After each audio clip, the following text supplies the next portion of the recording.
Welcome to Corner of the Galaxy, the show that talks 100% LA Galaxy soccer. We're glad you could join us. Now it's time to sit back and relax as your hosts navigate through the twisting, turning, but never boring world of the five-time MLS Cup champion, LA Galaxy. Hello, everybody. Welcome to Corner of the Galaxy on cornerofthegalaxy.com. I'm your host, Josh Guesman, coming to you on Thursday, October 25th, live from Corner of the Galaxy Studios. We have a great show to get you ready for the LA Galaxy's must-win game on Sunday against the Houston Dynamo. It's very simple. You don't need to know very much. The Galaxy need to win. They can't draw. They can't lose. They need to win.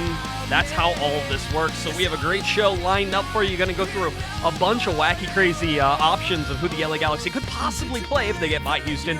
We'll get you ready for the Houston Dynamo game as well, and all your LA Galaxy news that you need to know before you go traipsing off the StubHub Center on Sunday.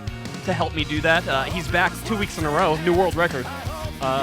He is the man who loves Joao Pedro, and I saw that he already liked Joao's latest Instagram post. It is Mr. Portuguese Hammer himself, Mr. Eric Vieira. Eric, how's it going, buddy?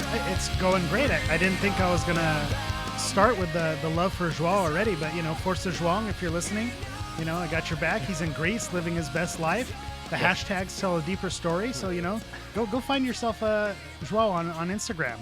Follow his life. It's a good idea. I mean, it's not a horrible idea to go and find Joao on Instagram anyway. I mean, he's an attractive guy outside of the giant head. Watch him playing FIFA with his teammates in Greece. He's having a good time. He's living it up. He likes it there. I'm sure Greece is better than Los Angeles, right? Well, it depends on what your preferences are, but yes. Yes. I'm sure it is. Yes? But probably not. No, probably not. No, I don't think so. I love LA too much. I was going to say, it's one of those places I'd probably like to go visit. Yes. And then after about a week and a half, I'd be ready like, to come back. I want to come back to LA. All right, good. The LA Galaxy getting ready to take on the Houston Dynamo.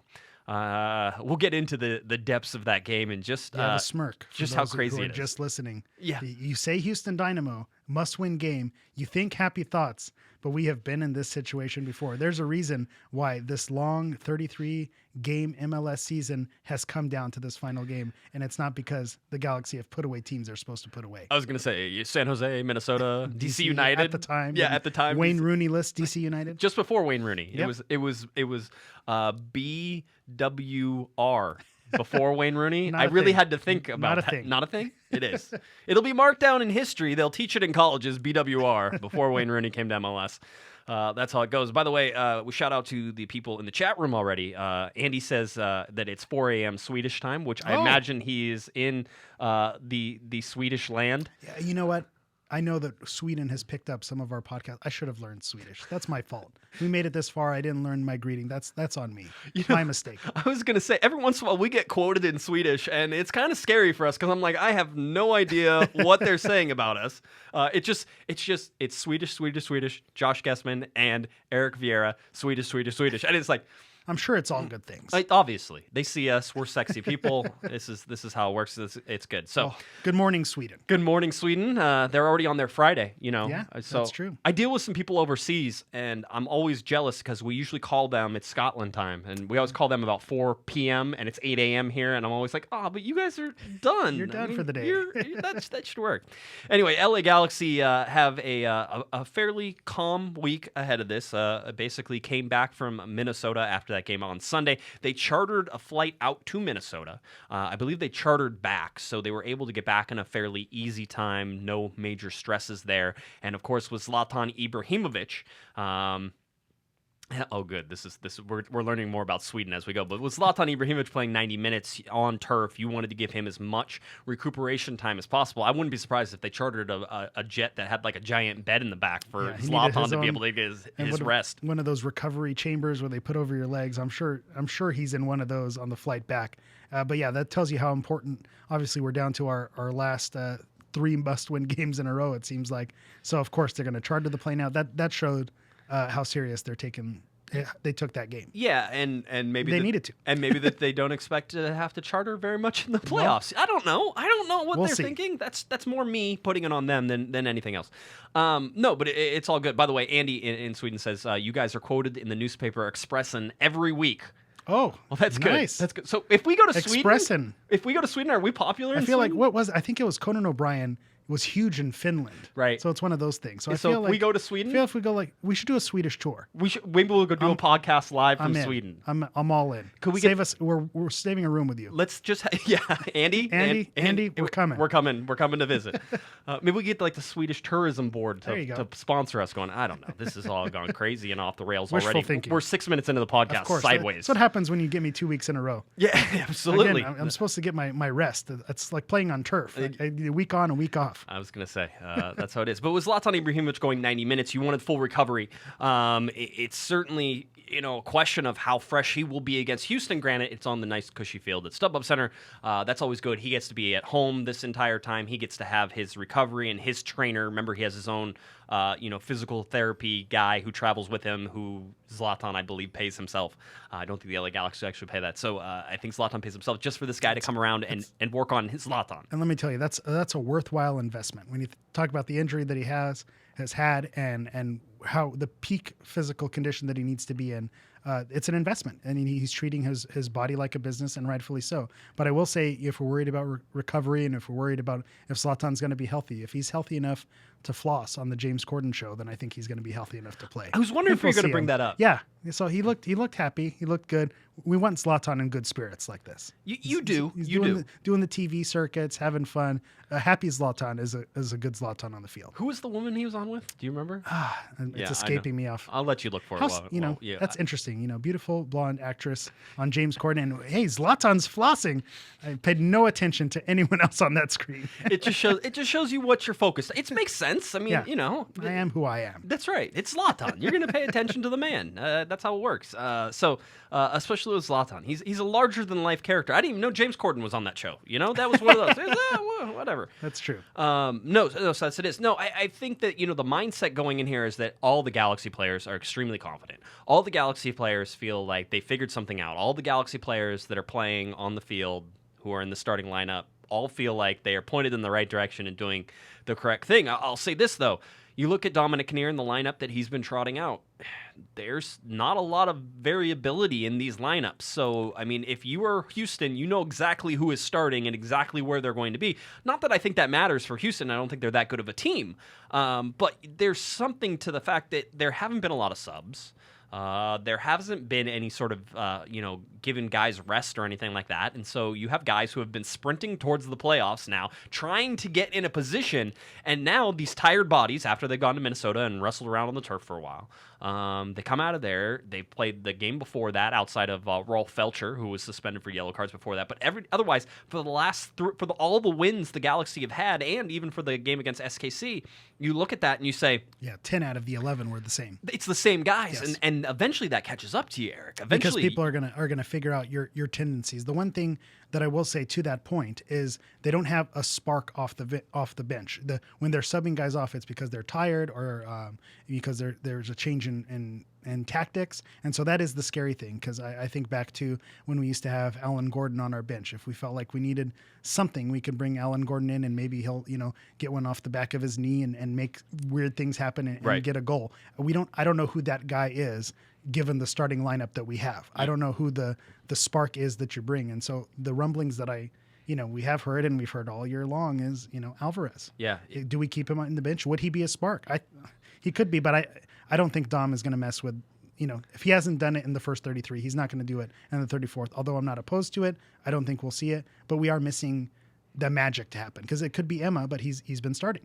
Boateng's been starting, so he's not going to be the spark off the bench that you need. Yeah, absolutely. No, it makes some sense. By the way, Andy says that we can come to his place. Perfect. So we're set there. So Sweden, here we come.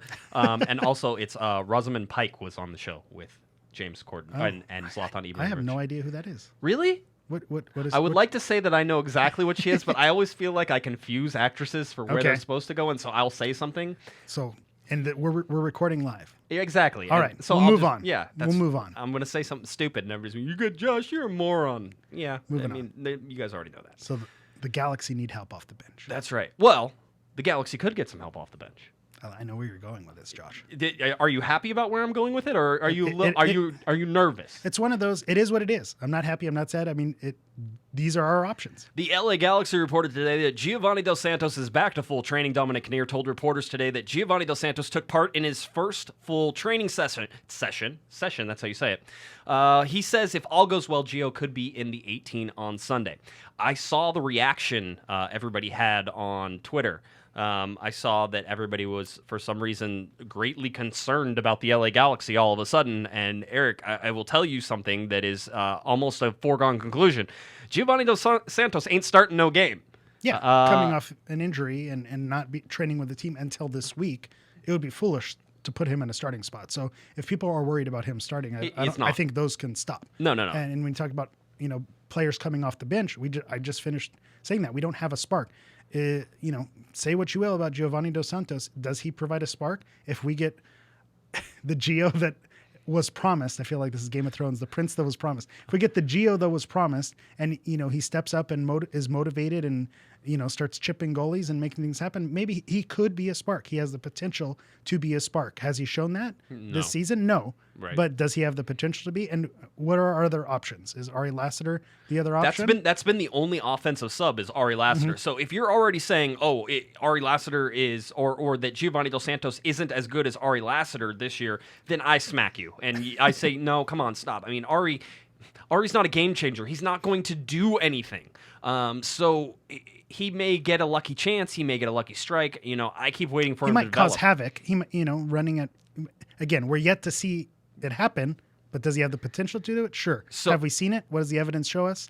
Yeah. To the contrary. Well, and so Giovani dos Santos could be in the 18. You could get Bradford Jamison back in the 18 this week as well. That would be a spark. He would be a great spark off the bench. That with Chris Pontius out, that would be one of those guys that you would look at and say, yeah, maybe that makes some sense. Yeah, he's come in and changed some games this season. Yeah. So I would like that move. If he's healthy and doing well, I see that working out. Yeah, it's one of those things. Again, if you keep looking at it and you keep sort of seeing where the Galaxy are short on players right now, it's on the offensive side of the ball. So Chris Pontius being out hurts. The fact that Bradford Jamison was out, which is also a sub that could have fit in there, hurts. The fact that Giovani dos Santos was out, which could have been a sub there as well, that all hurts as well. So getting Gio back right now is actually probably great timing. And if you have 10 minutes left and you need a goal from somebody, he's most likely to produce a goal in 10 minutes out of anybody else that you can probably bring off the roster. Or at the very least, to pull the other team's defenders away from Zlatan or Ola or the like. The Christian Wilhelmsson swarm idea. At the very least. Yes. Again, we're a Swedish-heavy show today. You know what? They deserve it. That's right, they do. The Swedes are good people. Zlatan especially, and everybody else who I've met. Swedish media, I've met a whole bunch. They're some wonderful people. And I love saying their names, like Gunnar. It's a solid name. It's a great name. I love it. Oh, okay. Anyway, so Giovani dos Santos could be back. That's not something that I think you have to worry about overall in terms of how the Galaxy should play this game against Houston. Ultimately, you would say that the Galaxy wouldn't need to put Giovani dos Santos in, except in the last 10 minutes when the Galaxy are already winning 4-0, and then you could say, here's 10 minutes, he pulls Zlatan off, and you give him 10 minutes to rest. That's exactly where I was going. Giovani could be the victory cigar. He could be the guy you bring in when this game is well put away, and you bring him in to get him up to match fitness and get him those touches, because you're going to need to work some rust. It's been some time since he's sitting in the field. So yeah, you want him to get those minutes, and maybe you don't want him in a high pressure situation. Maybe he comes in and gets the fourth goal if you're already up 3, and we're getting way ahead of ourselves. Wow. But wow, look at that. Okay. But that's a scenario where maybe he'd thrive as opposed to a high pressure 1-1, 0-0, and then you bring him in and he's, the pressure could be something that he might have an adverse reaction to. Yeah, it's interesting. It's an interesting scenario whenever you come into this and feel that the LA Galaxy really are mostly healthy now outside of Chris Pontius. Everybody else should be available for selection. It doesn't mean they'll make the 18. There's a good chance that Bradford Jamison could not make the 18. There's a good chance that Giovani dos Santos doesn't make the 18, depending on how his body does the rest of the week. And that week, by the way, I said it was a nice, comfortable week. The LA Galaxy trained on Monday. They trained on Tuesday. They had Wednesday off, so a good time to have Wednesday off. And then they train Thursday, as we're recording tonight. They will train on Friday and Saturday. Saturdays, by the way, is one of those, interesting sort of trainings. I don't know if trainings sort of depend on the intensity, and everything else depends on how close to a game you are and when you peak and all this other stuff. So Saturdays before a Sunday game are usually walkthroughs, and it's probably not a lot of pushing the limits. A little jog, and then there's usually some sort of game that gets played, whether it's the transfer game or knockout or different things. By the way, they have some great games they played at training that everybody's super competitive about. It's so much fun. As a former rec leader, I can tell you there is nothing better than a sports themed game where it's not necessarily competitive as far as team, but when you have a game and you can make it competitive, something silly, that's when you see that team camaraderie come out. That was my favorite. Under Bruce Arena, the transfer game was huge, and the transfer game consists of 3 boxes. There's a middle box and 2 outside boxes, and a ball gets passed into one of the outside boxes, and 2 players from the middle box have to go into this square, and then the people who are in that outside square, they have to try to keep the ball and do like 10 touches to keep it away from them. And then once they get those 10 touches, they have to try to take the ball and transfer it all the way over to the far square again. Yeah, the transfer game is awesome. And so when you do that, you can get points, and so you get a point and like that type of thing. And it used to be on old LA Galaxy teams, it used to be like the older guys against the younger guys. Oh, and so I can see that being a good time. So you would have like, David Beckham and Robbie Keane and Landon Donovan all on one team, and you're like, those guys are going to win. The young guys used to play their butts off in that game, right? It's a hustle game. Right, and so you would do it, and if you steal the ball, that type of thing. So it was great. But those games sort of just get the guys nice and loose. Knockout is a great one as well, which is basically usually an assistant coach. Actually, it used to be Dominic Kinnear. I don't know if he's still doing it now that he's is he his own interim. assistant? Is that works? He might be. He might still do it. It's one of those things. Dave Sarakin used to do it. But somebody launches a ball in from the touch line to the goal, and the person gets one touch and a finish, and you can't take your time. It has to be clean. Yeah, it has to be clean. You can't take your time and like all this stuff. And if you score, then you can. That's good. You're good. You score, and then the person behind you, if they miss, then they're out because that person knocked you out in front of you. Gotcha. Or if they make it, then it goes to the next person, and so it can sort of go. And so you play knockout until somebody wins. So knockout's good as well, and they still play that. Ashley Cole, noted. Very good at knockout. I can imagine. See, it's always the defenders who are like good at the goal scoring games. By the way, who was it? Is it Nick Rimando, who's famously known for his touch? He's supposed to have excellent touch with his feet. Wouldn't surprise me. Wouldn't surprise me at all. Nick Rimando's generally excellent at everything he does. It's really annoying. I'm pretty sure he's younger than me too, so he's like more accomplished than me, younger than me, more athletic, shorter than me. So really, there was no excuse for me not to have reached my athletic prime. Except I was lazy. I was going to say you can't out Nick Rimando. You can't Nick Rimando, Nick Morano. Yeah. Live show. Yeah, exactly. That's how it works. That's the content you deserve, Sweden. Me stumbling over my words. Quote that expression. All right. You can't out Nick Rimando. There we go. I said it. Good night, everybody. So anyway, that's just one of those things for training. Now, how can I say this without getting in trouble? I'll say this: if you wanted to possibly go to training, that's kind of frowned upon. Are you advising people? No, I would never do that. So you're saying you would not recommend I would not recommend doing this, but they may have gotten a little more lax in allowing people to actually go and see the players. You will not be able to watch training. That's not going to happen. They're not going to let you anywhere near the field, as a matter of fact. But if you wanted to go see players get from the building to the training facility and from the training facility back to the building, sometimes, on some occasions, some people have been able to do that, although I explicitly tell you not to do this. Yeah. Okay, there we go. We're not recommending that. We would advise against it, as a matter of fact. Exactly. We are advising against that particular, but... So cancel those flights from Sweden to try to see players, because that's right. We do not recommend We do not recommend that. 10 a.m. 10 a.m. is when training starts. You're just letting them know when they're practicing. For me, whenever I go to training, I always get there early because guys will show up before 10 a.m. to get on the field, and then on a short day, they'll leave usually before 11 because it's not a very long training. So don't expect it to be long stuff like that. Just for me, that's whenever I go to training on Saturdays. Fair enough. I'm allowed to go, by the way. I just want to point that out. That's not fair. I mean, it's not fair. You can't say that. It's and not say, fair. Oh, I'm allowed to go. It's not like I ever get to watch training. Most of the training is me staring at a fence. Because we're not allowed to actually watch training. So whenever it's at the end, that's just if you want to behind the scenes and sort of see how that goes. The LA Galaxy, by the way, are advising fans to arrive early for Sunday's match. LA Galaxy put out a press release today and says the LA Galaxy are advising fans to arrive early to the LA Galaxy's 2018 regular season finale against the Houston Dynamo at 1:30 p.m. Pacific time on Sunday, October 28th. With multiple professional sports events scheduled for Sunday in Los Angeles, fans driving to StubHub Center for the match and arriving later than 12:30 p.m. will risk missing kickoff. will risk missing kickoff. We're on fire tonight. Between the two sides. We should have had beer for this one. Yeah. It was because we're doing it sober. It's not working for us. Let's see. To accommodate early arrival, parking lots A and D will open at 8 a.m. Pacific time, with all other parking lots opening at 10:30 a.m. Pacific time. Season ticket member gates will open at 11:45 a.m. and main gates will open at 12 p.m. Pacific time. And also the Galaxy Express is, of course, in operation. And not to forget, it is Fan Appreciation Day as well. So I will be there at the stadium. You will see me. I have a special delivery to bring to the stadium. Nice.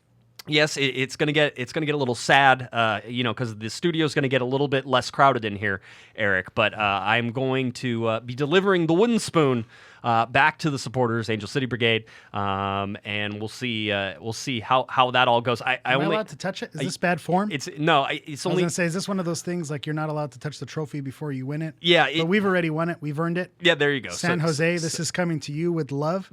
There's not a better home I could think of for this wooden spoon than the Bay Area and the lovely people of San Jose. May this wooden spoon come to you with much prosperity. Yes. And may you keep it for a very, very long time. Yeah, to you, San Jose. I put the ducks on there for now. Those are not staying with the trophy. I just wanted the they're just ducks. These are not permanent add-ons. Those are patos. I just put them there to sort of do it. But yeah, so there it is, the wooden spoon. I will be delivering that to Angel City Brigade. They will, of course, retake the ownership of that. And then, per the rules of the wooden spoon, you're allowed to change one thing on the spoon before you hand it off to the other person whenever it goes to the International or Independent Supporters Council. I just want to say. Fair enough. Yeah. This is not an official MLS. This is the closest I'll get to sniffing hardware. But it is like an official MLS trophy. It's an official unofficial. It's unofficially official. If you follow Major League Soccer, this means something to you, or it may not mean something that you want, but people know what this is. And so I think last year they added the Anthony Precourt Memorial. Wouldn't swim, but Anthony Precourt May he still rest alive. in peace. Yeah, still alive. So I'm curious to see what the supporters groups come on. Would you have a suggestion for them? Would I have a suggestion? You kind of mentioned it. I don't want to steal your thunder. I think adding, and again, this recommendation comes from Mr. Josh Guesman himself.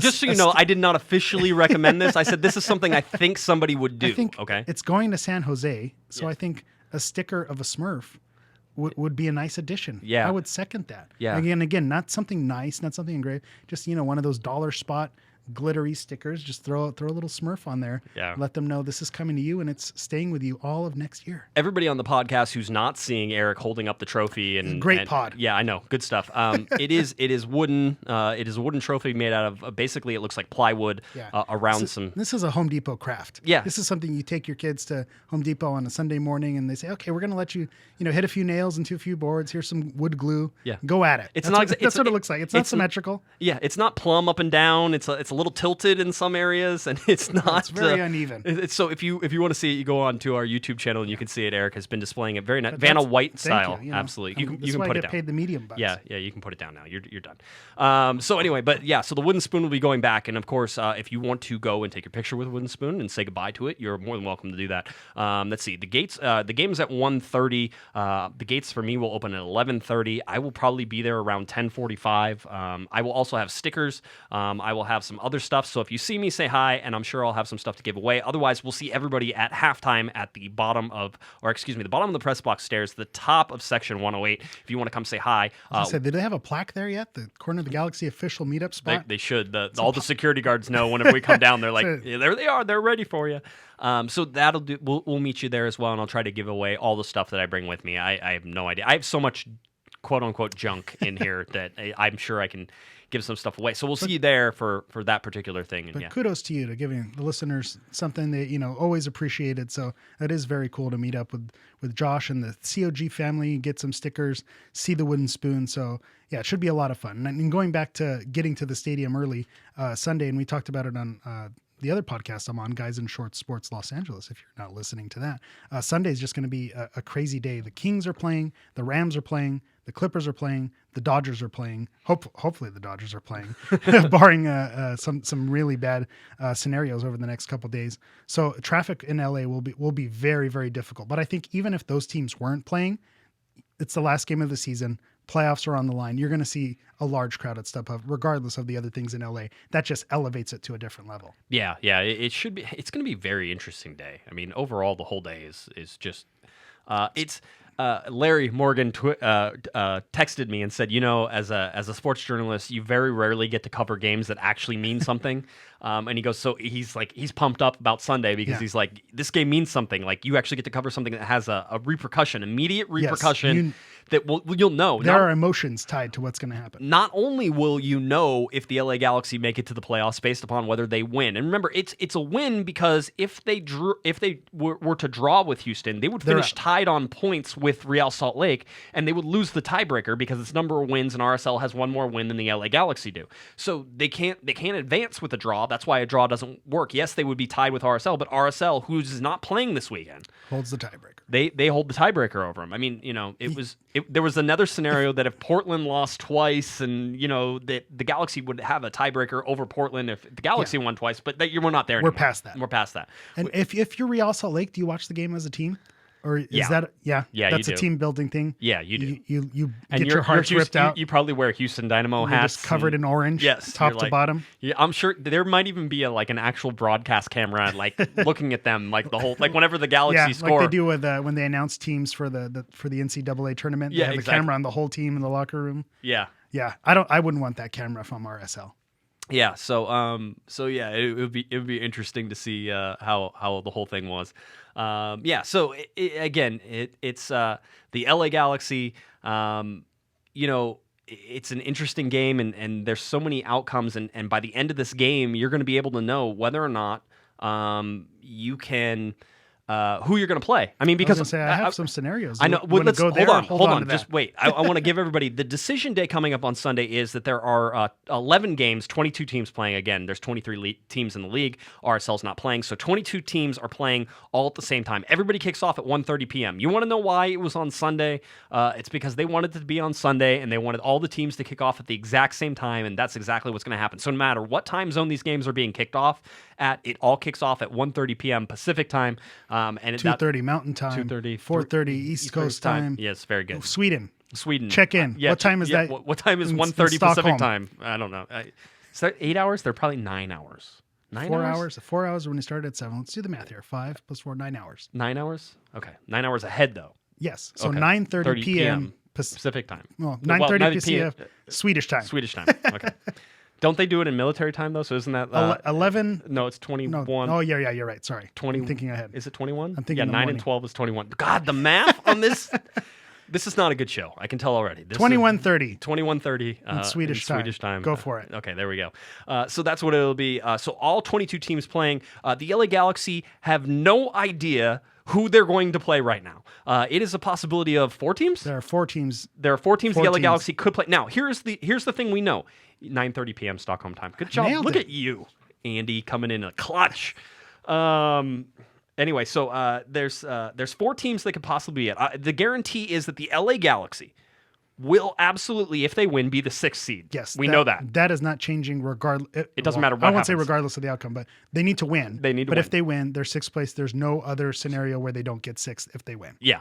And that doesn't mean they can't get 5th. They can't get 4th. They can't get 7th. If they win, they will be in 6th place. Yes. That's it. So no, it's perfect how that works and see how it goes. So you look at then the possibilities, and there are 4 teams. Now Eric did the legwork on this. He actually went and tried to plan this out and figure it out. And you have named all of your scenarios something. So can you give us just the names of the scenarios to start with so we understand what we're doing? I have 3 categories is the way I've broke these down. And I've has likely scenarios. Mm-hmm. I have the wacky scenario. I have 4. I have the extra wacky scenario. Right. And then I have the super MLS wacky supreme scenario. Right. So I went to the trouble to name all these scenarios for you. Thank you. So again, there's four possible outcomes. 4 different teams. Right. 7 different outcomes that I punched the numbers on. 4 of them are Seattle. Okay. And then the other 3, we have an SKC, an LAFC, and a Portland. But I can walk you through those if you'd like. So if you're starting to already plan your wardrobe ahead, because you like tempting fate. apparently. If you're already planning your wardrobe for someplace, then think Pacific Northwest, because Seattle seems like a likely destination for the LA Galaxy. Go over the scenarios now. Let's start with likely. We'll get to Super MLS Wacky Extreme there, which should probably be a gum flavor, actually. Yeah, I'd buy it. I would too. Okay. We're weird though, so that's okay. Although maybe we get T-shirts that say Super Wacky MLS Supreme. I can do. I'm going to write that down. That's it. You start talking. All right. So the most likely scenario, and again, this is based on the predictions from 538.com. SKC wins versus LAFC.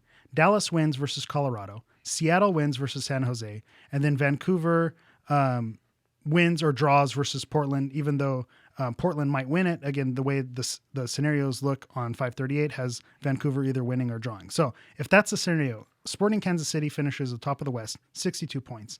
FC Dallas finishes second place, 60 points. And Seattle finishes in third with 59 points. LAFC then drops to fourth place with 57. Portland would have 54 or 55 points, depending on if they get a draw or if they lose that game. So that's the most likely scenario. Okay. Second, that puts the LA Galaxy playing Seattle. Okay. So Seattle's the number 3 seed, and that's who they would face. Again, the 6 seed plays the number 3 seed. 4 and 5 play each other. First and second seed get a bye. Right. Got it. All right. Second most likely scenario, you get Sporting Kansas City and LAFC. They draw. Dallas beats Colorado, Seattle beats San Jose, and then Portland beats Vancouver. In this scenario, Sporting Kansas City still gets first place, but based on goal differential, because they'd be tied with Dallas on wins. Dallas gets second place. You still get Seattle in third with 59. LAFC gets 58. They drop to fourth. Portland gets 57. So the first two scenarios that are very likely to happen, Seattle regardless. Okay. Third one, let's get a little funny with it. What if LAFC pulls off the upset at Sporting Kansas City? Ooh, interesting. Okay. LAFC beats Sporting Kansas City. Dallas is still going to beat Colorado. Right. Seattle's still going to beat San Jose. Portland could still beat Vancouver. Now, LAFC leaps to first place in the West. They get a bye. FC Dallas gets a second place. And again, that goes down to goal differentials, what that would likely come down to. Seattle, still third place. So they'd have 59 points. Sporting Kansas City would have 59 points. But if Seattle wins, they'll have 18 wins to SKC's 17 wins, so they win the first tiebreaker. Right. Seattle gets third place. Okay. So again, it gets a little wackier. Still get Seattle. Okay. So yeah, well, even a little wacky. Just a little wacky. You still get Seattle. Okay. Got it. Then, still Seattle. Let's say Seattle don't win. Okay. Seattle draw to Colorado. Draw to San Jose. Oh, to San Jose. Oh, at that's home. right. They draw at home to San Jose. Let's just say San Jose has 4 wins. 4 wins all season, right? Then Sporting Kansas City would still get first place. FC Dallas would still get second. Seattle still gets third with a draw. So we'd still end up against Seattle in that third spot. LAFC drops to fourth. Portland drops to fifth. So I think you're noticing a theme here. Right. That with all the likely scenarios, even if it gets a little wacky, even if Seattle struggles, we're still going to likely see Seattle in that number 3 spot. But because we like to have fun, let's get wacky. Let's get super wacky. How wacky?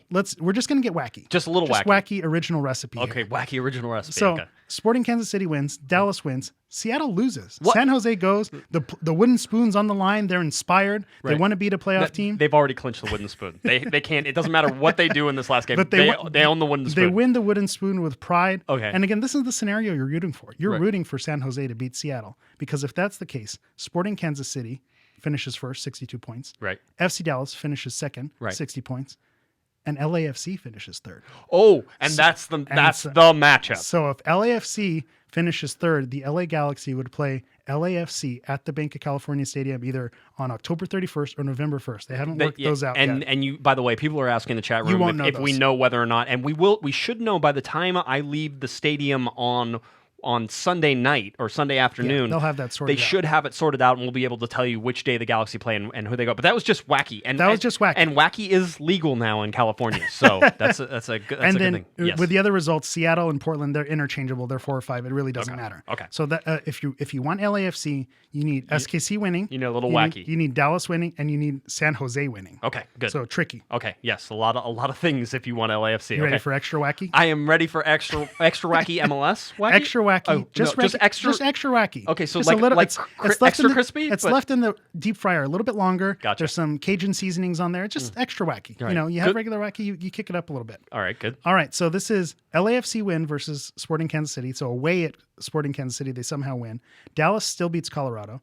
Seattle draws or loses to San Jose, so a draw or loss. And then Portland wins versus Vancouver. Then you get LAFC in first, FC Dallas in second, comes down to goal differential to separate those. Sporting Kansas City drops to third. Okay. So you now get Sporting Kansas City Away to SKC. away to SKC in the extra wacky scenario. That's a tough So matchup. that's there. again extra wacky, not a favorable outcome for the LA Galaxy there, but that would be if it got extra wacky. Okay. You ready for the big finish? I'm ready for extra wacky supreme. This is Super MLS Wacky Supreme, 100 units on the Scoville scale, extra spicy, habanero pepper, ghost pepper. Ghost pepper. Yeah, I was going to say ghost pepper. I'm actually going to throw up, and I have been doing this while you've been talking. If you're watching on our YouTube station, I've been throwing up the actual standings so that way people can try to put these in to where they are. So go ahead, continue. Right. Extra wacky. What's it called? Super MLS Wacky Supreme. Super MLS Wacky Supreme. Our new gum flavor. Okay, good. LAFC win at Sporting Kansas City. Dallas loses to Colorado. Seattle loses to San Jose. And Portland wins versus Vancouver.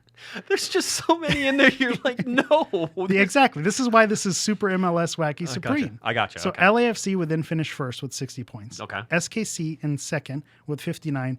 Portland with their win, and then the Dallas and Seattle losses jumps to third place. Okay. So you now get Portland in third place, tied on wins, tied potentially on goal differential. So goals for could come into play. Okay. And that goes back to our math. If you win, you have to win by 1. If you lose, you have to lose by 1. Yeah. So that would put both of their goal differentials at 8. Right, and it depends on what the score would actually be. What the score would change that. But if it was 1-0, 1-0, a 1-0 win and a 1-0 loss, then it goes to goals for, and Portland has more goals for. And if you're saying if Dallas loses, there's no way they could have more goals for than if Portland wins. So now you get Portland at 3, Dallas at 4, Seattle at 5.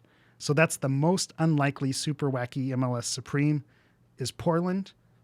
Extra wacky, you get SKC. Kind of wacky, you get LAFC. But the most likely scenarios, 4 different scenarios, 4 out of the 7, have us seeing Seattle. So if you're prepare for Seattle. Okay, so Pacific Northwest, a little chilly, bring your rain jacket. That seems like all good. But that would mean if the LA Galaxy get by Houston, again, we're not conceding that point, and we'll certainly talk about that game and get you ready. That is caveat number 1. None of these scenarios come into, or just substitute RSL in those scenarios. Yeah, I was going to say, RSL then would have all those scenarios. So, that's it. You just did all the math for RSL. Yeah, Should the Galaxy draw this? There's a part of me in the back of my head that goes, okay, Galaxy are winning 2-0 or 1-0 coming in toward the 89th minute, and Houston could score a goal. Like, makes us nervous. Zlatan's been subbed off because he went 90 minutes on turf the week before. So he's tired already. So you went defensive. You threw Gio comes in. Gio comes in. Fans are nervous. Dom is sweating. And, they can't turn the lights out like they've done on Houston before. So, it's one of those. It's going to be in the afternoon. Turn the lights out isn't going to help anything. Yeah, you're not going to get that halftime inspirational lights out movement. That's right. So all those things sort of put it in. But here's the thing that you go into, and you and I were discussing this before we started talking, and we were talking about who's better than the LA Galaxy. And listen, if you go by records, the list is about 11 long, all right? Supporter Shield, they're 12th or 13th, depending on where you put them. So if you're going by records, they're the 12th or 13th best team in Major League Soccer. But I think our eyeballs tell us otherwise. I'm trying to do the math here because I think somebody just gave you 1 billion Audi index points for all those scenarios. But perfect. The comma and there's a lot of zeros. I've been waiting to finally beat you on the Audi index for a pod. That's why I prepped. I just got 1 billion plus 1 just for looking and amazing. I had the Swedish time zone. I'm knocking it out of the park here. Hey, if the Audi index made sense, all right, everybody would use it, okay? That's how it goes. No, but we were talking about who's better than the LA Galaxy, and whenever you look at the conglomeration of talent that is available to the LA Galaxy on the field, okay, so let's say you want to put them up. Let's just go to the Western Conference and look at the Western Conference teams, okay? So the top team in the Western Conference Sporting Kansas City. You and I both agreed that would be a tough matchup away. I think technically you give it to Sporting Kansas City. You look at the last game that they played, Sporting Kansas City dominated that game. The Galaxy were lucky to come out of there with a draw. But you can see a scenario where SKC has a rough night and the talent of the LA Galaxy could sneak in there and take them. So yes, SKC is better technically with their record, But you can see a scenario where the Galaxy could sneak by them. You could see, and if it's a one-off, and again, you're talking about knockout round games, it gets more difficult because that's one game, anything can kind of happen. I tend to, if you're going to be a knockout game against SKC, I kind of want to give the edge to SKC. Yes. I really do, especially at their house. At their house, for sure. Yeah, it makes sense. But okay, so who's the next? What is FC Dallas? LAFC. Number 2.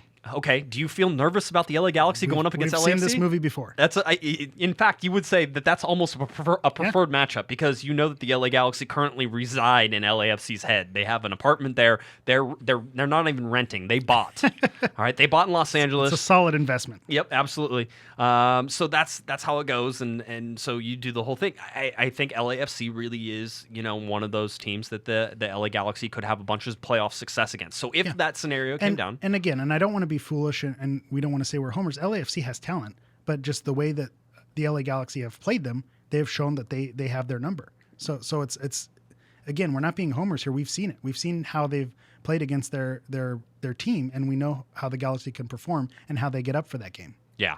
So no, it's always interesting, and again, you see all that stuff.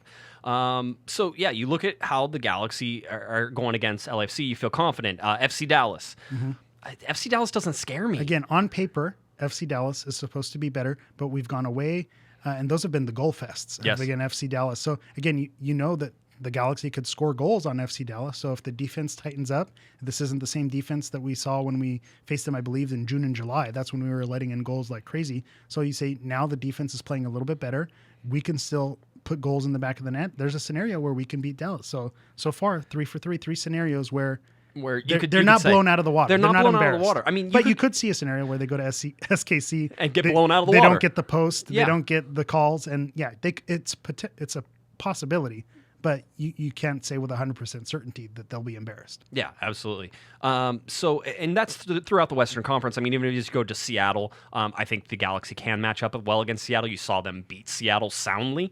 Nice. That was nice. That's Audi index points. That is. I don't think that was intentional, but well done. It wasn't, yeah. So, no, if you, I think they can beat Seattle. I think they can beat Seattle at home. I think they can beat Seattle away. I think either of those are a possibility. But you, of course, do worry that if Seattle is most likely that you would have Zlatan Ibrahimovic now playing on turf again. Short turnaround time from the game on Sunday. And away at Seattle. That's a tough game. It's a tough place to play aside from the turf. Yeah. And when we talk about home field advantage, what does that mean? We know they get loud. And does it affect the players? Probably not. Does it affect the referee?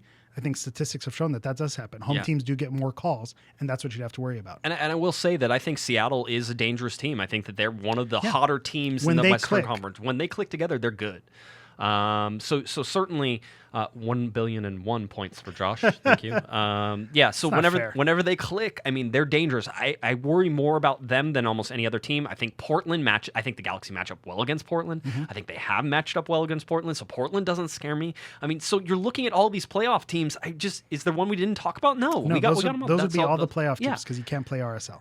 No, and good because I don't think the Galaxy match up well against them. That's the one matchup where maybe they do worry you, given what they've done to them. Certainly, if you go there at RSL, it would be one of those questions, but that's not a possibility, so we don't have to worry about that. So, I mean, you look at it, really outside of the big names, I think New York Red Bulls, I think Atlanta United are the two teams. Atlanta United, for sure, talent-wise, I think they have enough talent on the team that can match up against the LA Galaxy. Pass the LA Galaxy. Yeah, and go past. And then then you mix in the way they play, their tactics. I think that's...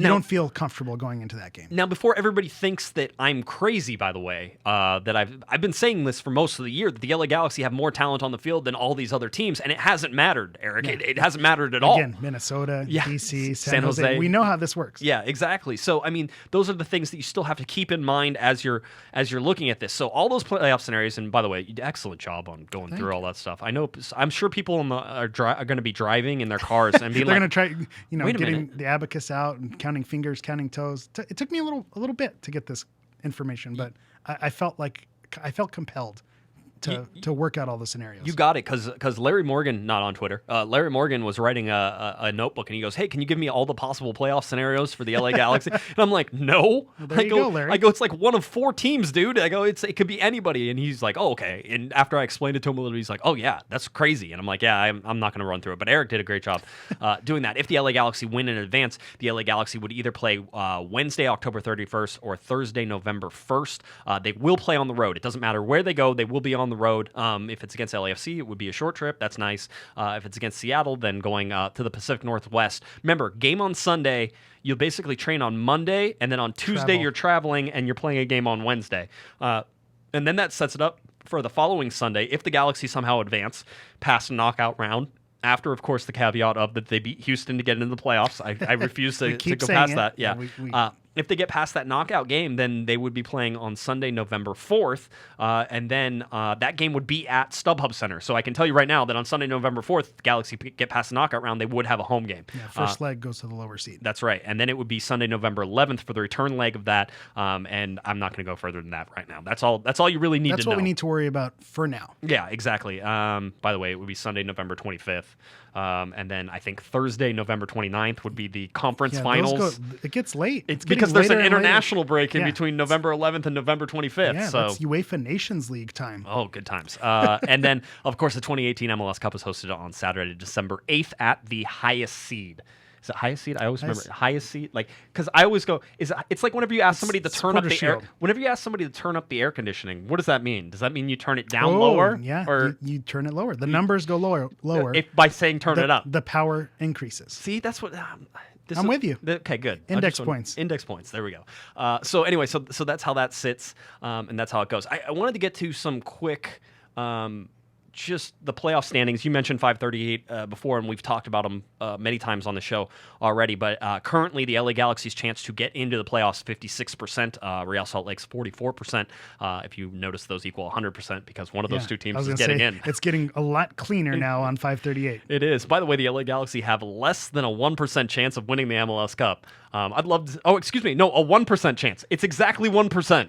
A 1% chance of winning MLS Cup. I bet you a win this weekend changes that. If they go into the playoffs, it probably would increase. It might go to 2%. I'm just saying. It is interesting. It is interesting that RSL has less than 1% chance of making the MLS Cup or winning MLS Cup. So very interesting. Now as we go. The game itself, LA Galaxy versus Houston Dynamo, again, 1:30 p.m. kickoff time, 64% chance of an LA Galaxy win, a 17% chance of a Houston Dynamo win. That leaves 19% in between to sort of go for the draw. I think that's going to be an interesting number to watch. But before we get anywhere all the way there, I wanted to talk a little bit about the rumors that have been surrounding Dario Benedetto. Because he scored a ridiculous goal this weekend. Was it this weekend or last night? I think it was last night. Mm-hmm. Yeah, so maybe Wednesday night. Boca Juniors were playing, and he has been injured. That's one of the things that you have to remember. He's been injured, and he's had some injuries over the last couple of years that have kept him out. Now he's finally coming in, and he says he's healthy, and he was recently asked about the rumors about him not staying with Boca Juniors anymore. He said, that's not for me to worry about right now. It's something that I'll talk about at the end of the season, which is the correct answer. Yep.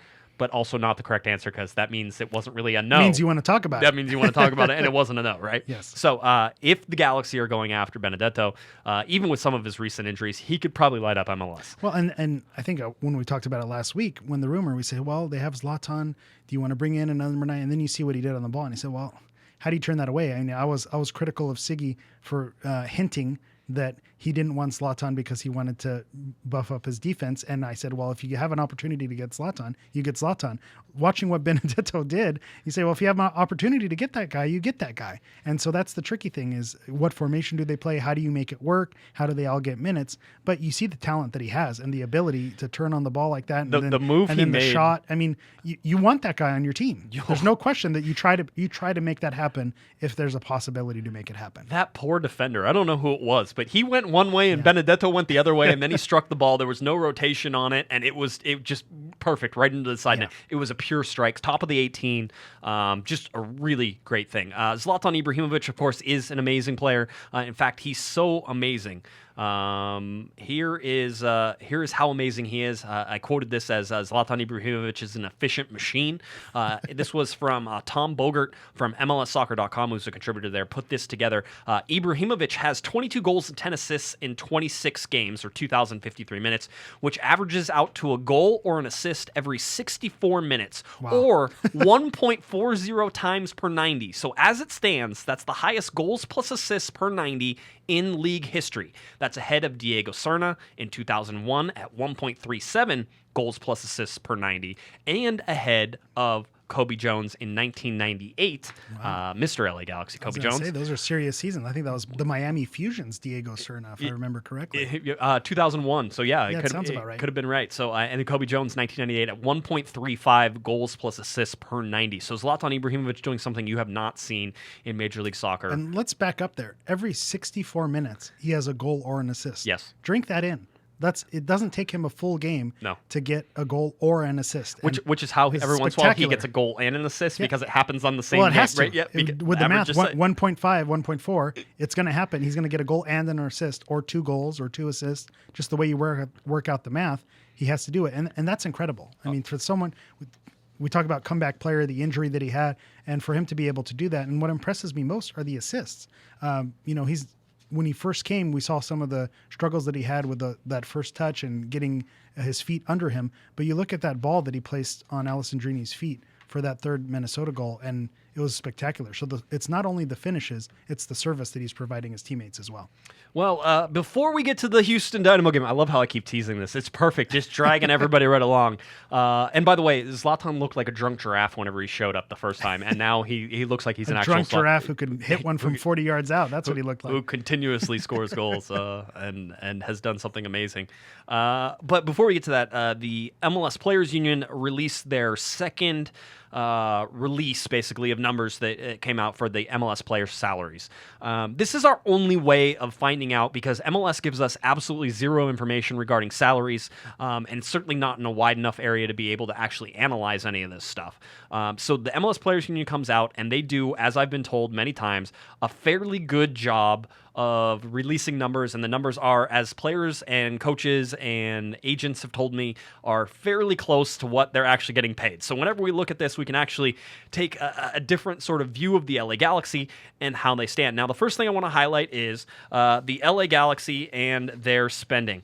Right now, their total spending for the LA Galaxy in 2018, $17.50 million. So they are second in total spending as it goes. And if I'll even throw some charts up on the YouTube broadcast if you want to check them out. They're also available on cornerofthegalaxy.com. If you go to my article about MLS player salary, all of these charts are there. Say joshlovescharts.com. I think that should be the new name of the website. I am so You're not killing it with the charts. Do you know, I'm so not a math person. I hate math, but these charts and doing it this is satisfying when you look at it. And I know you'll get to one of the graphs you have there. When you look at it, it really paints a picture of what's going on with our team. Yeah, it does. And so as you're looking at total spending, $17.5 million, I will tell you that between the first release of numbers and the second release of numbers, so I think we had the first ones were in May, the second ones are released, technically it's the September numbers, they're released in October, but they're September numbers, so it's good through a certain time. That allows you to take a look at any summer additions that came in. Now, we all know the LA Galaxy did zip and zero during the summer transfer window.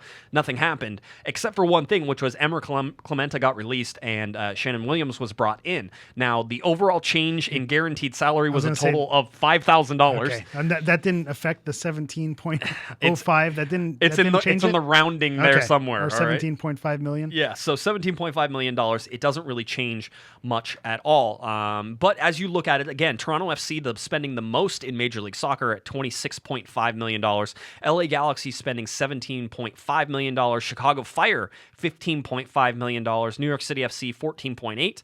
Los Angeles Football Club, 14.1, Montreal Impact, 12.6, and it goes on all the way down to the very bottom. Houston Dynamo, the LA Galaxy's opponent, $5.8 million. Wow. Giovani dos Santos makes more money than the entire Houston team. I didn't know that stat until I just looked at that. Until you said it out loud. Yeah, it was interesting. It was an interesting sort of take. What we can then do is, being that we have the total numbers, I can tell you that between the first release of numbers, so basically before the summer transfer window and after the summer transfer window, the total spending in Major League Soccer went up about $11 million total. So there was $10 or $11 million added to payrolls between the first release numbers and second. The total number that we have right now, and this is minus 2 FC Cincinnati players I should put out. Yes. Because it's Fernando Adi and Fatai Alashe. Fatai Alashe were both traded to Cincinnati. That doesn't exist. Signed by Cincinnati. Yeah. That don't exist. And so they do at the USL level, which is why they won USL the regular season, by the way. That'll get you there. So they have that. I left those out. So there's probably, I think $1.5 million or $1.6 million that's added to that as well if you really want to do it. But there's $255 million, almost $256 million being spent in Major League Soccer. So not a small amount whenever you realize it's a lot of money. Especially when you think about the players that the league is trying to attract, right, and the product that we're putting out on the field. You want to see money being spent. And so an increase in money being spent, we can have a lot of conversation on how that money is being spent and the type of player you're getting, but the fact that the money is going into the players, that's a good thing. Yeah, Is it going to the right players? Are the players getting what they deserve? That's a different conversation altogether. Absolutely. Well, now this allows us to technically break down the positional spending by the team. So that means I can tell you how much each team spends on forwards, midfield, defense, and goalkeeper up to a certain extent, and understand that the designation of position by the MLS Players Union is not a perfect thing. As a matter of fact, they have Perry Kitchen listed as... Technically, they kind of list him as a defensive midfielder, which they don't need to do. They could just put him as a midfielder, and that would put him into a correct thing. Well, in our very first one, when we looked at it, and the LA Galaxy had the highest paid defense, that's what everybody did. Not that his $500,000 changes that scope about the LA Galaxy having the highest paid defense, and we'll look at that chart. But this time, I actually moved Perry Kitchen because I have exacting knowledge of where he plays into the midfield, where he's supposed to. He's technically not a defender. I do not have the knowledge of where everybody else plays, and nor do I have the time to try to figure out the 30 or 35 players. MLS Super Wacky Supreme scenarios. I don't need to go on that. But anyway, whenever you look at forwards and the spending, Toronto FC spending the most amount of money. Let's see, Josie Altidore and Sebastian Giovinco pretty much do that. Usually will do it. Yeah, that does it. $13.1 million for Toronto FC. Los Angeles Football Club is in a number 2 position, $9.4 million. LA Galaxy sit number 3 in spending on forwards, $8.8 million. Ola Kamara, Zlatan Ibrahimovic, Giovani dos Santos. You look at those 3 teams and you look at who is on their roster, and that makes sense that rolls in at 1, 2, and 3. Product on the field and results for Toronto tells you something different, but they are coming off a championship. Yeah, Montreal Impact down at number 23 at $1.2 million. Houston Dynamo 21, $1.3 million. Again, all these charts are on the YouTube broadcast, or they're on our website if you go and look at that article. As we go by midfield, the LA Galaxy actually spend 8th in the league at $5.1 million. Toronto FC, the most expensive midfield, Michael Bradley's involved in that, $10.0 million. Chicago Fire, 8.7. Bastian Schweinsteiger, $8.7 million. Montreal Impact, 7.2, which is interesting. Montreal's kind of high on this list for them not being... Their name keeps getting thrown around here. And it's going to get caught in the defensive side, too. Let's go to the defensive side. Remember, the LA Galaxy did have the highest rated, or the highest paid defense in Major League Soccer. They also had the highest paid defender in Major League Soccer as well. That is no longer the case coming out in the second part of this, and I will tell you right now that Siggy Schmidt kept arguing with us and telling us that the LA Galaxy did not have the highest paid defense in the league, and that Jorgen Skjelvik was not the highest paid defender. He obviously knew the numbers that we didn't know until we had to wait. Well, so by our numbers, we were correct. And that's the interesting thing about these lists. It feels like the salaries changed from May to September, and so it seems like the ones they're releasing now are a lot more accurate. So I think now we know get a much better picture, a much clearer picture. Again, not a huge change, but there are subtle changes that you could be more specific on who's the most expensive, who's not the most expensive. It's still expensive. It's still have expensive. We have several very expensive defenders. Yeah, so don't discredit that. Are 5th in defensive spending at $3.08 million. New England Revolution almost spending $4 million, $3.949 million on defense. There is a major reason that they jumped up so high. In fact, it's a very easy one. Michael Mancien, who is making a $1.37 million, is now the highest paid defender in Major League Soccer, and the Montreal Impact sit in 2nd in defensive spending after they signed Rod Fanny for $1.225 million in guaranteed compensation. And again, it makes sense that New England spends that much on defense, because you saw how that defense played so well against Real Salt Lake, missing all those players, and Salt Lake just hung a bunch of goals on them. So it's a good thing they're spending all that money on defense, as they're, because they're sitting atop the league. They're always in conversation for Supporters Shield. That one's crazy. I don't know how New England is spending the most money on defense. That's insane. Well, so whenever you feel bad about the money the LA Galaxy is spending, go and look at New England's roster. And Toronto is on the high. But Toronto, they won an MLS Cup last year. Those seem justified in terms of look at what those players have done, and they're not going to decrease in salary when you look at who those players are. Yeah, I was going to say the only people, if you really want to talk about goalkeeping, it's interesting. The LA Galaxy sit at 16th in the league in goalkeeping spending, so what a value we have. Frugal. Very frugal. Colorado Rapids. Well, that's Tim again. Howard. Tim Howard, $2.75 million. Nobody else cracks $1 million, and Colorado is spending $2.7 on a designated player goalkeeper.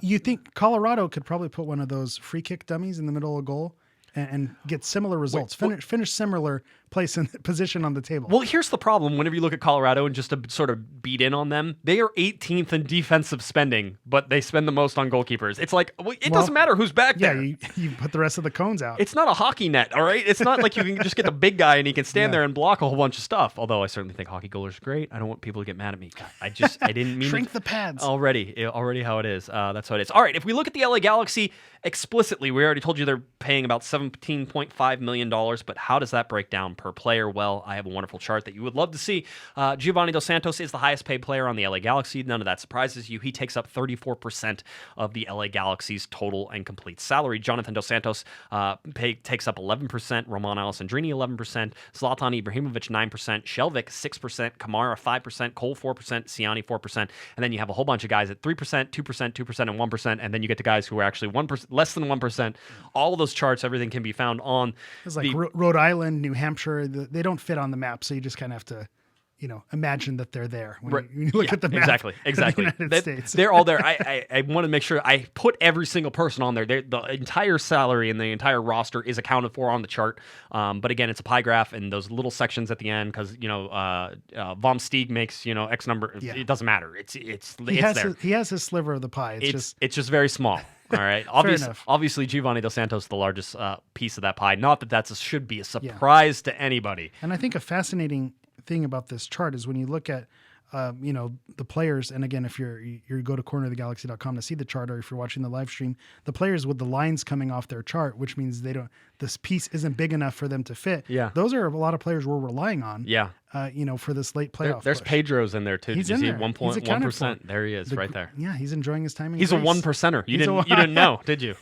You didn't know. I had my suspicions, but now I know. Now you know for sure. All right, so that's how all those things sort of lay out. And again, if head on over to cornerofthegalaxy.com where you can find that. All right, do you think maybe now we're finally ready to talk about the game? Everybody's like, they're never going to get to they're never going to do it. We've been teasing it, and I think it's all but a foregone conclusion, but now we have to actually talk about it. Well, I figured being it is one of the last ones of the regular season. It is the last game of the regular season. There's no guarantee that I will get to do another game preview next week. I figured that I would attempt one of the things that I have done throughout the year, but have stopped in recent weeks. I was going to say, I've missed these. I know. I figured you would. So I will again, cold read. Never tried this. Didn't practice it. We'll see if I can give you my best dramatic reading of the LA Galaxy versus Houston Dynamo, and then you and I can talk about it. So without much further ado, let's get this thing started. The LA Galaxy 13-11-9, 48 points, go against the Houston Dynamo 9-16-8 for 35 points. The home record for the LA Galaxy 8-4-4, 28 points, where Houston away is just 1-10-5, and a matter of fact, that one win came at Chicago 5-20. That was a long time ago, May 20th, a 3-2 win over Chicago. That is their only win on the road the entire season. The last 5 games, the LA Galaxy 3-1-1 for 10 points, the Houston Dynamo 1-3-1 for 4 points, and all time between these two teams, the LA Galaxy are 10-10-7 against Houston Dynamo and 5-3-4 at LA. Right now, the LA Galaxy sit in 7th in the Western Conference, 12th in the Supporters' Shield, with the Houston Dynamo being eliminated from playoff contention, 10th in the Western Conference, 18th in the Supporters' Shield. Right now, LA Galaxy on a 4-game unbeaten streak that goes against Houston's 3-game losing streak, and of course, Houston in those last 3 games have been outscored 5-11. And if you really want to get crazy with this, they have only, I'm trying to read where I have the wonderful last stat. 17. Yeah, there it is. Houston have only won 3 of their last 17 games. They are 3-10-4 during that time. So the LA Galaxy certainly seem like they are the strongest team out of this one. The game kicks off on October 28th, 1:30 p.m. This game is on Spectrum Sportsnet. Spectrum Deportes, I already noted the Lakers are not playing in this particular game. So the LA Galaxy led by Zlatan Ibrahimovic, 22 goals, 10 assists. Mauro Manotas has 17 goals, and Romel Kyoto has 12 assists for the Houston Dynamo.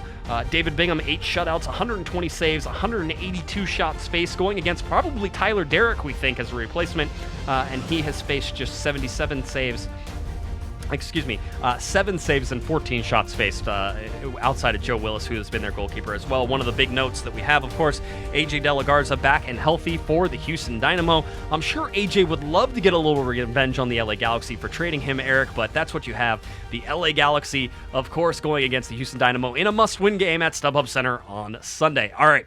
So, what do you think of this particular game? We've sort of been hinting and talking about it the whole time. Where do you see the LA Galaxy having success? And I mean, this in my mind, Eric, this is an easy win, and it should be an easy win. Yes. The Houston Dynamo are motivated only by the chance to wreck the LA Galaxy season, which is a motivation. But is the it LA, though? but the is LA it though? I know. It kind of, I get where you're coming from. Yeah. The LA Galaxy are motivated by the chance to get in the playoffs. Yes. If you're weighing those two motivations, one should be better than the other. And I think where we're at right now, the Galaxy are in the playoffs. The last game versus Minnesota was a playoff game because if they did not win, they were out. And the Galaxy are in the playoffs this Sunday because if they do not win, they are knocked out. So we're already in the playoffs. The LA Galaxy are already in the playoffs.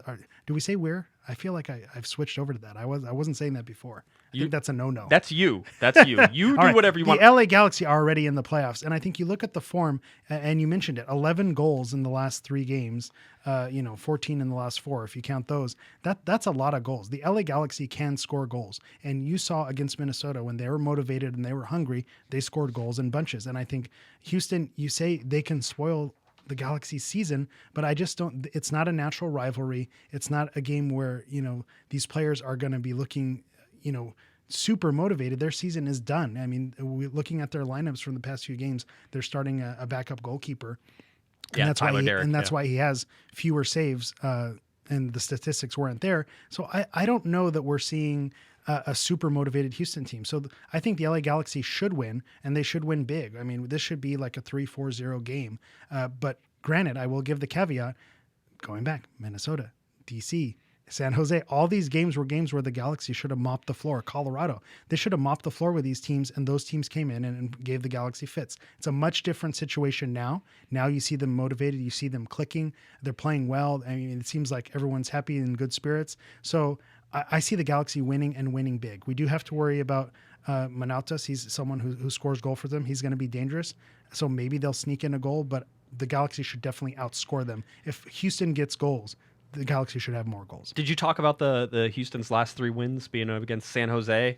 I did not. And against Portland and against Minnesota, and you were right to whenever we were getting ready for the show, Eric's like, yeah, and who have the Galaxy struggled against? San Jose, Minnesota. But they didn't struggle against Minnesota. And so, I mean, again, you have to look at it almost in 2 different lights, because the LA Galaxy of earlier in the season. Our LA Galaxy. Whenever you look back at them, they were not a good defensive team. The team in the last 3 games has been a great team. I mean, 4 games even, has been a good team. They are keeping the guys off. They've only allowed 2 goals in the last 4 games. Yeah. They're scoring a whole bunch of goals. You look at how they're attacking and how they're playing with confidence. All those things are true. So I just think that, listen, all the games you look at Houston and you go back, and Houston has lost a bunch of 1-goal games. I mean, they have. And you look at them, their last win was a 3-2 win, on September 29th. That's the last time they won, by the way, September 29th. A 3-2 win. Their last loss was just against Seattle this last weekend on 10/21, and it was a 3-2 loss. And so it's a lot of 3-2, 2-3. I believe when they beat the Galaxy back in May, that was a 1-goal game as well. Yeah, and so where they won. Yeah, played in their favor. Yeah, and they're all close. So they've all been close. But when you look at just look at the payrolls. Look at what we just told you about how much spending. Look at Zlatan Ibrahimovic. Look at all of these things showing, and the LA Galaxy really should walk completely over Houston. And I imagine Houston comes out and they may try to pressure the Galaxy early. What I'm thinking, I think this game plays out very similar to the game against Minnesota in Minnesota. You saw Minnesota had chances. They had early chances. They wasted them, and they were able to put one of them away. But I think we'll see something very similar. Houston is going to have their cracks. It's going to be what can they do with them. But the Galaxy are also going to have their shots. And so are the Galaxy going to be able to finish? But I just think with the crowd at StubHub is going to be electric. Zlatan's going to be putting it all on the line. The way the defense is paired up, Romney and Stairs, what a great story, and you look at the salaries and how they compare to the players that they're benching and how well they're playing. And they're really, you can tell that they're playing with pride, and they're, almost like they're proving it to people what they can do as that center back pairing. So they've been great. So I just don't see a scenario where Houston wins. I just don't. I feel like the Galaxy will win, and they'll win big. The biggest storyline outside of the playoffs right now, outside of a must win and all that stuff, the biggest storyline, Ashley Cole's potential last game.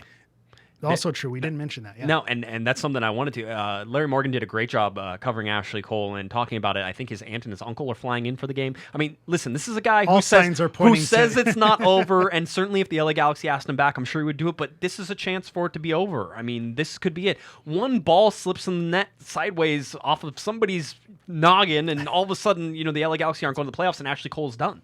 I fully believe that it looks like Ashley Cole will be going to back to England and possibly going to coach with Chelsea and coaching youngsters and that type of thing. So, I mean, he has a place to land, and he's been so great for the LA Galaxy. You'd hate to see him go out, but that is a potential right now. You are witnessing, and I've been warning you now for the last 4 games, the possible end of the career of Ashley Cole. You should be honored to be able to watch that because I'm honored to be able to cover it. And that's true. That's very true. It's someone who I don't know. I'm kind of torn on this because he does get the credit. He does, the fans do appreciate him. Player who, if you're watching him, but he's underrated too. But he's right? underrated at the same time. It's almost like he doesn't get that full appreciation. So, again, I had to read the notebook and him mentioning that his aunt and uncle are coming in.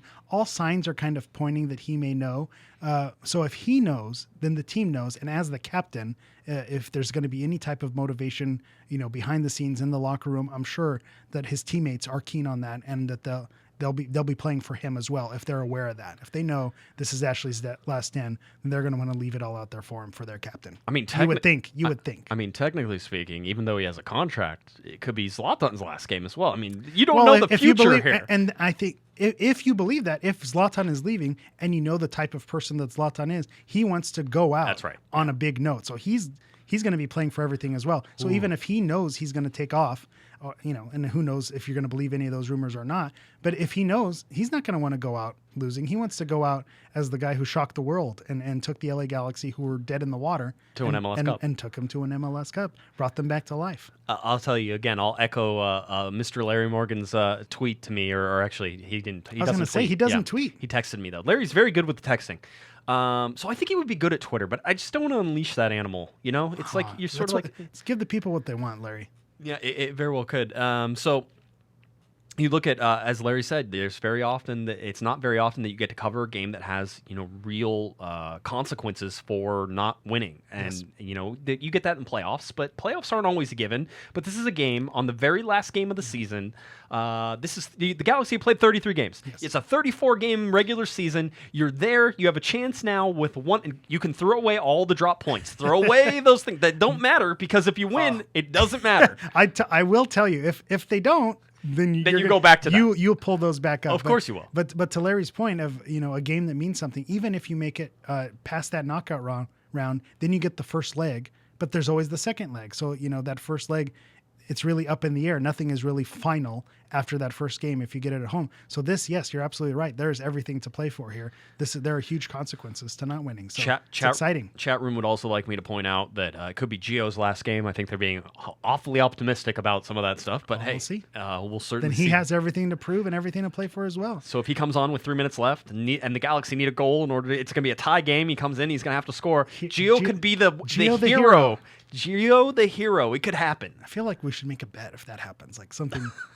Like we should do something we have to do the show wacky. Shirtless. Yeah, something wacky if that actually happens. Yeah, we'll see. We'll see how that. I don't know. It's not. It's that. There's lots of things that could happen. Yeah. MLS is wacky. I certainly agree with that. I don't know if it's that wacky. All right. I mean, that's next level. I mean, it would certainly be an answer, a somewhat answer to a lot of the stuff. It's never going to answer fully for this season. This was a lost season for Giovani dos Santos, kind of almost regardless, unless he goes on a tear in the playoffs and Galaxy end up winning an MLS Cup on the back of Giovani dos Santos' 6 goals in 4 games. However it goes. So that's where I'm putting my money on. Yeah. Going straight to Vegas with that. That's right. Who's going to score the winner? Gio. $1 on Gio gets you $20,000. We're discrediting a team that was down 3-0, brought in someone off knee surgery who just got off a plane and won the game 4-3. Nothing is impossible. The impossibility, the impossibility of nothing being impossible in Major League Soccer. Somebody mentioned that we should probably get a geo tattoo of something that I don't want to get. I don't think I ever want. You're not willing to take that ride? No, not willing to take that risk. MLS is way too crazy for that. So anyway, that's where it is. The LA Galaxy facing off against the Houston Dynamo coming up on Sunday, October 28th. This one's for all the marbles. Win and they're in. The LA Galaxy get past it, and they will go to a knockout round game of a team to be chosen later. In fact, almost immediately after everything gets done, you'll be able to figure out where the LA Galaxy are going and who they'll be playing, and then you'll also be able to eventually find out what time that game is and if they get by Houston. Have to win against Houston. It's very simple. It's that easy. Nobody could possibly say on this podcast that we have not caveated that enough, that if the LA Galaxy, win. They are expected to win, they should win. And if they don't win, it's a huge disappointment, and it throws a lot of things into question. And certainly, it would the angst that would release. I'm sure. So we run in some special circles. I think if you listen to Corner of the Galaxy, if you follow the Galaxy on Twitter, you get a very specific hue to your Galaxy outlook. Yeah. So that picture would be interesting. I think in general, it may not be that insane, but if they miss out against Houston, chaos can ensue in those groups. Chaos, crazy. Sometimes it's almost fun to vote for chaos. It's almost fun to see. It's fun until it happens to you. I would love to see what happens if this game is tied going with 10 minutes left in the game. Again, that'd be exciting. It'd be exciting. Who's not watching? Who's not at the edge of their seat? Have the Galaxy come off on the losing end of an exciting game this year, or are they exciting because they've won? That's a good question. Well, I mean, the miracle on March 31st was definitely an exciting because they won. Yeah, because it was pretty dour there to start with. It was absolutely 3-0. So, all right. Good times. Okay, that's something. Chat room, do the research. Yeah, you guys do it. I don't want to do it. I got other things to do. It's a good question, though. All right. Remember, you can, of course, follow us on Spotify, SoundCloud, iTunes, all those places. Congrats, by the way, on Spotify. Did we not mention that? No, we didn't mention that. That's a big deal. Okay, yes. We are on Spotify. We did it. It took us some time to finally get it pushed through, but we were there. So if you like to listen to podcasts on Spotify, you can follow us there on Spotify and do that. If you listen to your podcasts on iTunes or on Stitcher or on SoundCloud or on what's my Podbean? What's my favorite? There's a few different ones. I have my favorite one is the really good one. I tell everybody to get. Pocket Cast. Okay. Pocket Cast is my favorite. I really like it. But however you get it, you should be able to find us. There shouldn't be a place that is Google Play. We're there, apparently. I think. I don't know. I haven't really. But why I say Spotify is a big deal is one, the process of getting on there, but also when you listen, a lot of people listen to their music. So you listen to your music and you don't have to toggle back and forth through your different apps. It's just all there. So there. We're all covered. So all the Spotify. Congrats to you. Thank you. Corner of the Galaxy, type it in. That's how you can find us. We've been talking about it on Instagram and on Twitter and everything else. So if you are getting confused, you can reach out to us. We'll help you point you in the right direction of finding us there. Corner of the Galaxy on Spotify. All right. Anything else?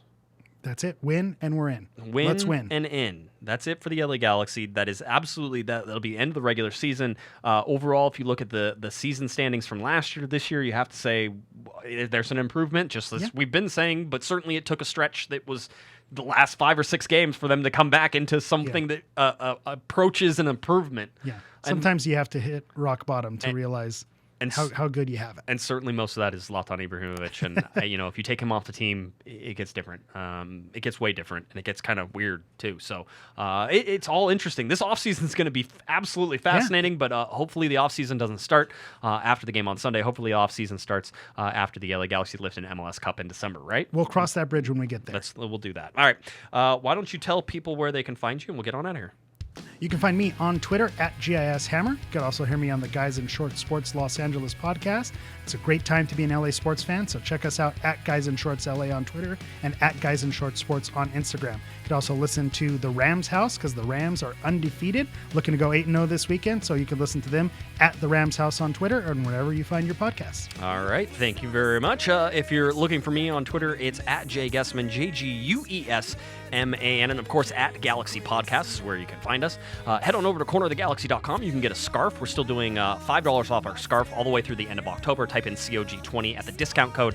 Click on the shop button on our Corner of the Galaxy page, cornerofthegalaxy.com shop. That's where you can find all of that stuff. That'll about do it. We'll see you out there at the game on Sunday. LA Galaxy versus Houston Dynamo. Winning they're in. 1:30 p.m. kickoff time. All 11 games around Major League Soccer kicking off at the exact same time. All right, for Eric, the Portuguese Hammer Vieira, I'm Josh Guesman, and you've been listening to Corner of the Galaxy on cornerofthegalaxy.com. Have a great one, everybody. You've been listening to the Corner of the Galaxy podcast on cornerofthegalaxy.com. You can follow the show on Twitter and Instagram at Galaxy Podcast, and be sure to check out and subscribe to iTunes, Stitcher, and Facebook by searching for Corner of the Galaxy. And for all of your independent LA Galaxy news, discussion, and entertainment, including this podcast, head on over to cornerofthegalaxy.com. Fans, thanks for listening. We ask that you be kind and courteous to your neighbors as you leave the podcast. We thank you for joining us and look forward to seeing you again. Until then, I'm Michael Araujo, and on behalf of the entire Corner of the Galaxy crew, goodbye, everybody.